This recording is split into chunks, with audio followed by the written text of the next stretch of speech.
Vamos avaliar agora os movimentos de rotações que nós já falamos, tão importantes durante os movimentos de flexão e extensão de joelho. Nessa posição, quadril a 90, joelho a 90, e a outra, uma mão vai estabilizar a extremidade distal do fêmur e a outra mão vai estabilizar apoiada no calcâneo, estabilizando a tíbia, para que o movimento não ocorra no tornozelo. O que não pode acontecer ao avaliar as rotações é que ocorra movimentos no fêmur ou, quando fizer o movimento de rotação, movimente mais o tornozelo do que a própria tíbia, que é o que a gente quer avaliar, né? Então a gente precisa ter essa pegada firme no terço distal da coxa e no calcâneo para que ocorra menos movimento no tornozelo e a gente consiga avaliar bem as rotações. Então, quando eu fixo aqui essas duas mãos bem firmes, eu vou fazer um movimento de rotação interna. Para onde eu tenho que olhar? Para a tuberosidade anterior da tíbia. Esse acidente ósseo vai me facilitar muito. E como eu falei, nas mobilizações, tanto na avaliação quanto na própria mobilização, a gente não vai visualizar. Muitas vezes, na maioria das vezes, a gente vai perceber a sensação final do movimento. Esse é o objetivo, não visualizar. Então, fixa bem e a partir dessa posição bem estável, a gente vai realizar uma rotação interna, ou seja, a tuberosidade anterior da tíbia vai se mover um pouco medialmente, né? E na rotação externa, ao contrário, né? A tuberosidade anterior da tíbia vai se mover lateralmente. Mas como eu já falei, a gente vai sentir a barreira, a sensação final de movimento, então eu vou no limite e vou perceber a mobilidade para esse movimento e depois no limite da rotação externa e perceber a mobilidade.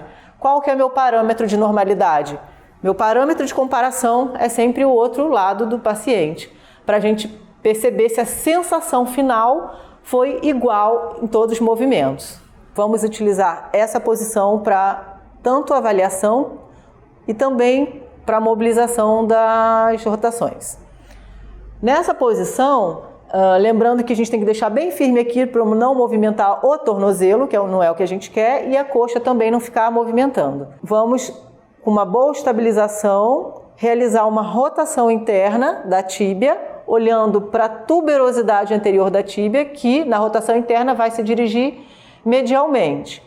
E a rotação externa, na rotação externa, a tuberosidade anterior da tíbia vai se dirigir lateralmente. Lembrando que a gente quer o quê? Visualizar? Não, muitas vezes, na maioria das vezes na mobilização, o que a gente tem é a percepção da sensação final do movimento, para perceber a sensação final de um movimento e comparar com do outro lado, o mesmo movimento do outro lado. Então a gente não visualiza, a gente sente. Então essa posição é uma boa posição para a gente realizar a avaliação das rotações. Mas para mobilizar, aqui é uma posição que a gente acaba fazendo muita força, né? E não consegue ficar mantendo o braço muito tempo aqui nessa posição em abdução, segurando o peso da perna do paciente. Então, para mobilizar, existem outras opções bem mais simples. Vamos mostrar agora.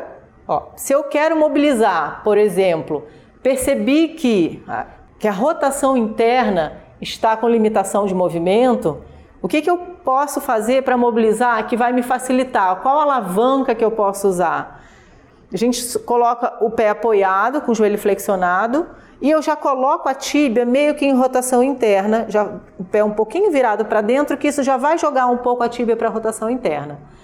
Essa região aqui da mão, a base aqui da mão, eu vou colocar, depois a gente mostra do outro lado, para facilitar, para vocês visualizarem a pegada, eu vou colocar na região atrás da cabeça da fíbula.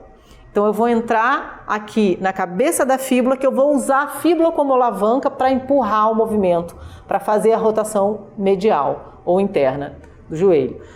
Então eu vou entrar com essa parte aqui atrás da cabeça da fíbula e entrelaçar os meus dedos, meio que abraçando a coxa aqui também, para que esse movimento não aconteça, para ter para o quadril ficar estável, né? Que o movimento aconteça só na tíbia. E vou realizar com a força do meu corpo, com a alavanca do meu corpo. Eu vou jogar aqui e vou fazendo pequenos movimentos oscilatórios de rotação interna. Então, essa mobilização para rotação interna, a gente usa muito, como a gente já vem falando, a alavanca do corpo.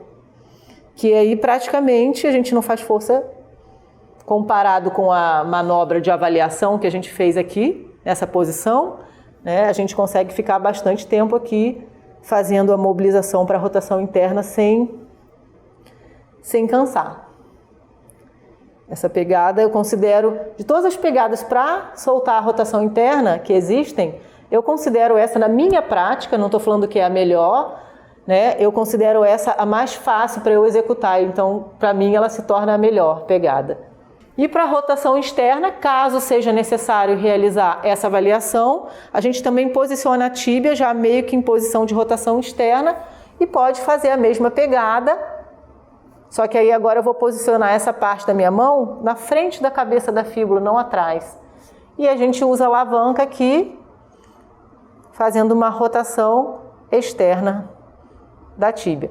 Se o meu aluno tem uma limitação ou dor para flexão de joelho e eu avaliei os movimentos de deslizamentos e estão preservados, outro movimento que pode estar restrito, que eu falei que toda vez que ocorre uma flexão de joelho, ocorre uma rotação automática, uma rotação interna automática.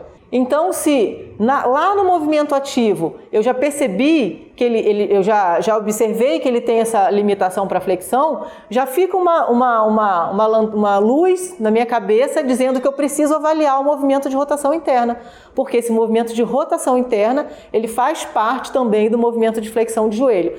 Então, a escolha da técnica depende não só também de observar a sensação final do movimento. Então, tem observar o movimento ativo, acrescentar a lei do côncavo e convexo para você conseguir raciocinar o que pode estar restringindo aquele movimento e, juntamente com isso, perceber a sensação final de movimento e comparar com o outro lado para você ter um parâmetro de normalidade.